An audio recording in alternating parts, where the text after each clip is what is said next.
ఉత్తరాఖండ్లోని ముస్సోరిలో విశాఖకు చెందిన రాధా గాయత్రి మృతి కేసు కొత్త మలుపు తిరుగుతోంది.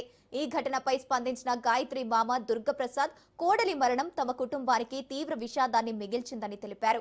గాయత్రి తమ కుటుంబ సభ్యులతో ఎంతో స్నేహపూర్వకంగా ఉండేదని, తమపై వస్తున్న ఆరోపణల్లో ఎలాంటి వాస్తవం లేదని స్పష్టం చేశారు.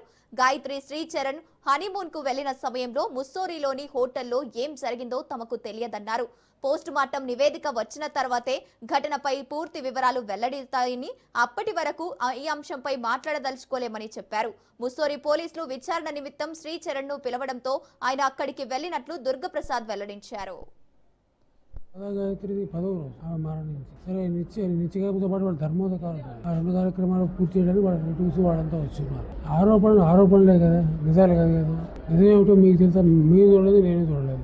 వాళ్ళు దుఃఖంలో ఉన్నారు, నేను దుఃఖంలో ఉన్నాను, వాళ్ళకి మించిన దుఃఖంలో ఉన్నాను.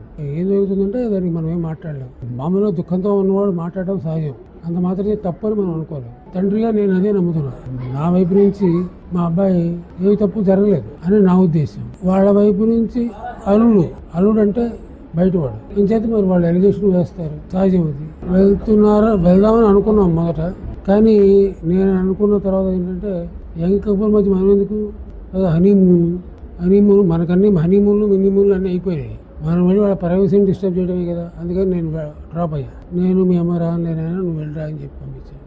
కనిపించకపోవడం కాదు, అదేంటంటే SHO ఆఫ్ ముస్సోరి ఈ కాల్డ్ అని, సార్ ఒకసారి మీరు రావాలి, మీరు కాదు మీ అబ్బాయి ఉంటే ఒకసారి నాతో మాట్లాడమనండి అంటే మనవాడు మాట్లాడాడు. అదే మీరు ఒకసారి రావాల్సి ఉంటుందంటే వస్తాను తప్పకుండా అని బయలుదేరాడు. హనీమూన్లో ఏం జరిగింది అనేది నాకు తెలియదు, నేను అక్కడికి వెళ్ళలేదు. నేను చూడండి దాన్ని చూసాను ఎలా చెప్పగలను? నేను చెప్పలేను కదా. అవి నిజమెంత అబద్ధమా అవునా కాదా అనేది ఇన్వెస్టిగేషన్ డిపార్ట్మెంట్ చేస్తుంది. తర్వాత PM పోస్ట్ మార్టం రిపోర్ట్ రావాలి. ఆ రెండు వచ్చాక కోర్టులో లడాయించడమా ఏం